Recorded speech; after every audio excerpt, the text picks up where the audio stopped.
c'est très important, très capital pour toute personne. Il ne s'agit pas seulement de ceux qui pensent qu'ils sont jeunes. C'est très capital pour toute personne de pouvoir entreprendre. Entreprendre, c'est mettre en pratique une idée de projet. Vous essayez de mettre l'idée en pratique, de faire en sorte que cette idée-là puisse vous produire un revenu qui vous permette de vivre plus décemment. Voilà qui explique l'idée et la nécessité d'entreprendre. L'entrepreneuriat constitue de nos jours une solution aux problèmes de pauvreté, de chômage ou de sous-emploi. Ce qu'a compris la plupart des citoyens togolais qui se lancent dans ce domaine. Mais malheureusement, peu sont ceux qui résistent aux difficultés et font prospérer leurs entreprises.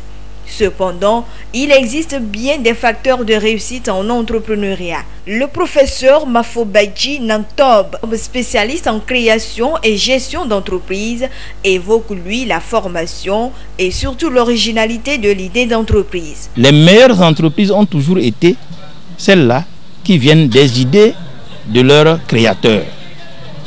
Quand vous aimez la chose, vous êtes prêt à tout faire pour que ça réussisse. Il y a une petite formation à donner peut-être à ceux-là qui s'intéressent à ça, à la création d'entreprises, et de leur dire que l'élément moteur, l'élément essentiel se trouve en eux-mêmes. L'un des facteurs de risque à la faillite est le financement de projets. Mais là encore, il existe des solutions pour s'en sortir et mener à bien ses activités entrepreneuriales. Toute idée d'entreprise est d'abord en miniature. Et ce n'est pas avec des millions qu'on commence une entreprise en réalité. De la même façon que je dis que l'entreprise à 0 francs est une mauvaise explication, une sorte d'aberration pour le peuple qui ne comprend pas ça et que nous aussi nous ne comprenons pas. Parce qu'il s'agit, dans le cas de l'entreprise à 0 francs, d'une entreprise où les investissements de base ne sont pas capitalisés. Donc il y a plein d'entreprises qui commencent comme ça et qui finissent par devenir de grandes entreprises. Maintenant, quand les gens s'attendent au financement, c'est parce qu'ils ont des idées qui portent loin, mais ils ne savent pas quel est le premier pas de l'escalier à emprunter. Même ceux qui sont en haut là-bas, ils vous diront que personne n'a voulu les financer. Donc il faut peut-être commencer par des petites choses, les maîtriser, être sûr de garantir la prospérité de l'entité aussi petite avant de penser à son agrandissement.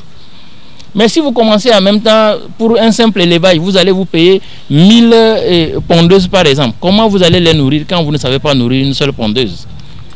Donc au départ, nous prions les gens de ne pas avoir des ambitions trop exagérées, d'être dans le réel, de commencer à petits coups. Il y a un temps d'observation avant de faire une application grandiose. À ces solutions pour une réussite en entrepreneuriat s'ajoute la confiance en soi et la détermination. Des gages indispensables pour emmener à bon port son entreprise et pouvoir jouir pleinement de ses fruits.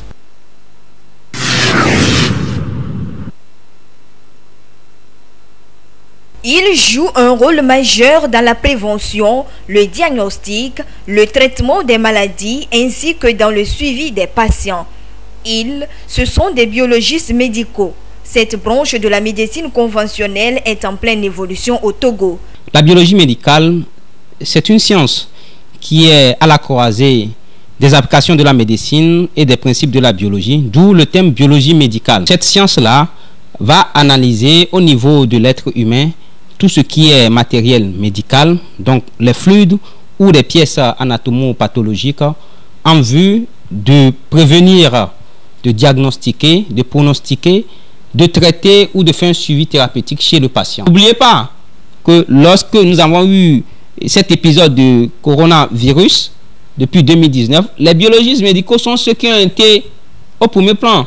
C'est eux qui faisaient le prélèvement sur les patients, c'est eux qui faisaient les analyses au laboratoire et à un moment donné, ils étaient là aussi pour les statistiques. Venons au cas du Togo, nous avons actuellement les professionnels de la biologie médicale, disons, regroupés au sein de l'association des biologistes médicaux, qui est une association corporatiste. Le biologiste médical effectue sa mission dans des laboratoires avec des équipements modernes pour bien déceler et diagnostiquer le mal.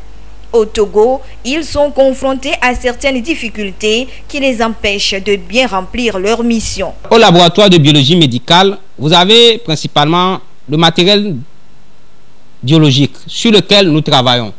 Maintenant, pour pouvoir travailler sur ce matériel biologique, nous avons le matériel technique, par exemple le microscope, qui nous permet d'observer l'infiniment petit et de pouvoir dire ce qui se passe dans cet univers invisible à l'œil nu. Nous avons les automates de biochimie qui vont nous permettre de doser les constantes des paramètres biochimiques au niveau de l'individu. Vous avez encore d'autres paramètres au niveau de l'hématologie, par exemple. Vous pouvez savoir le nombre de cellules que vous avez, ce qui permet de savoir si vous êtes malade, si vous avez une augmentation anormale de cellules hématologiques, cellules sanguines dans votre corps. Et cela permet au clinicien qui a envoyé le patient vers le laboratoire de prendre une disposition pour pouvoir traiter ce dernier. Pour promouvoir le secteur de la biologie médicale au Togo, des actions devront être menées. Et à cet effet, des doléances sont formulées pour relever le défi. Il est vraiment important d'avoir le laboratoire de biologie médicale dans tous les centres de santé et d'avoir un biologiste médical dans tous les centres de santé. Nous avons également le défi de la formation. Aujourd'hui, il va falloir que nous nous efforçons pour mieux former les professionnels de la biologie médicale, que ce soit dans la formation académique ou dans la formation continue.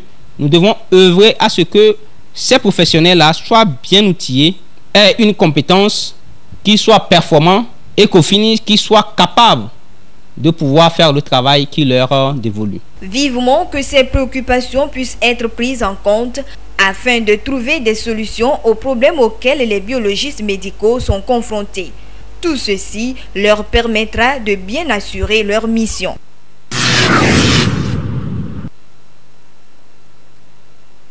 Utilisation exagérée des herbicides, pesticides, des pratiques qu'on observe chez certains paysans dans leur production agricole.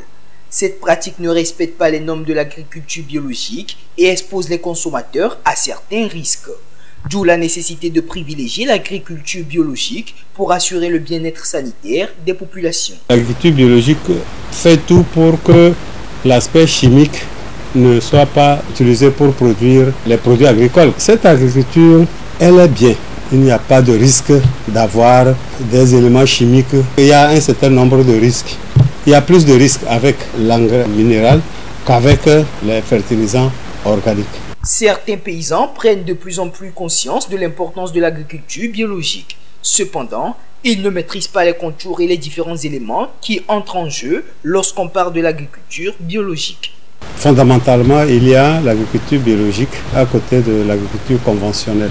Souvent on dit bio, mais il faudrait que l'on sache d'où est-ce que ça vient et comment est-ce que ça vient. L'agriculture biologique, c'est celle qui n'utilise pas les engrais minéraux et celle qui n'utilise pas les pesticides ou bien les produits phytosanitaires chimiques. Pour faire la fertilisation, on utilise l'engrais vert, on peut dire le compost, les matières organiques, sous différentes formes.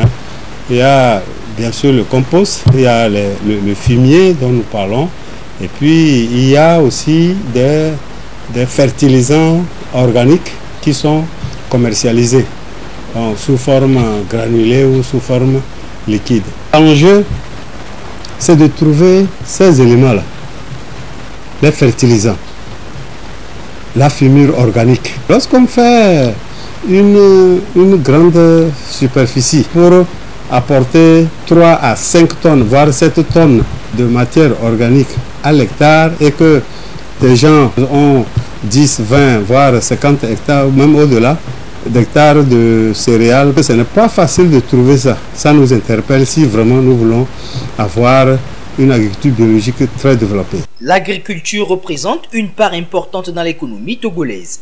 Entreprendre des initiatives pour son développement permettra d'assurer l'autosuffisance alimentaire.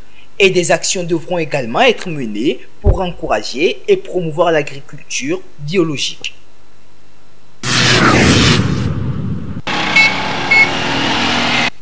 Job de vacances. Nombreux sont ces apprenants à se lancer dans les activités comme aide-maçon ou le commerce des articles. On les retrouve un peu partout dans la capitale, au niveau des marchés, sur les routes, dans les coins et recoins des quartiers. En entreprenant ces activités, ces apprenants s'apprêtent déjà pour la rentrée scolaire prochaine. Pour pouvoir aider mes parents pour la rentrée, pour payer ma scolarité et les fournitures. Je suis au marché pour vendre les plastiques avec ma mère, pour chercher de l'argent, pour préparer la rentrée. Je vends du jus pour aider mes parents, pour préparer ma rentrée. C'est important pour ces élèves de préparer leur rentrée en s'adonnant à plusieurs activités. Mais cette aventure n'est pas tout à fait facile et aisée, avec des risques. D'où la nécessité d'avoir un œil regardant en encadrant ses enfants pour éviter toute situation désagréable. Quand nous prenons le commerce et que je vois des filles avec des étalages sur la tête se promener dans la ville pour aller vendre, c'est bien, nous l'avons fait. Mais là où il y a le danger, c'est quand ces filles-là vont revenir à la fin avec des grossesses, parce que c'est le sujet du moment, avec des grossesses. Et pourquoi des grossesses? Parce que peut-être dans la rue, elle rencontre un homme qui lui dit « Ah, combien tu vends ça? Ah, je vais acheter beaucoup, viens chez moi à la maison pour que je l'achète. » Avec une idée derrière. Et quand les filles y vont, soit elles sont violées, soit elles sont amadouées. Celles qui s'en sortent avec les dettes, on dira que elles auront appris pour la prochaine fois. Il y a aussi celles qu'on ne retrouve pas, où la fille a carrément disparu. Que tu vends quoi, je ne sais pas, qui n'a pas besoin qu'on rentre dans une chambre pour aller vendre ça. Il y a aussi les garçons, les feux rouges où les enfants se faufilent parmi les véhicules avec souvent le risque des accidents. Quand on va aussi en stage, c'est très bien pour se familiariser avec le monde de l'entreprise pendant les vacances. Quand on veut aller travailler avec quelqu'un, si c'est dans une boutique, dans une entreprise, prendre soin qu'il y ait peut-être un petit papier pour dire si à la fin on n'est pas bien payé ou bien on n'est pas payé, on pourrait se plaindre parce que c'est un contrat. Les élèves ne doivent pas également abandonner ou oublier leur cahier. Certains sont conscients du défi qui les attend à la rentrée prochaine. Je suis heureuse de pouvoir travailler ensemble avec mes camarades. J'aime toutes les matières, la cuisine, la peinture. Je suis venue ici pour à la fois m'amuser, lire, faire plein d'activités. Je suis venue dans cette bibliothèque pour lire parce que ça m'apporte de nouvelles connaissances, de nouvelles recherches, pour que ça puisse m'aider durant mon année scolaire. Rendre utile les vacances, c'est éviter l'ennui et la paresse pendant cette période. De même, les parents sont invités à surveiller leurs enfants.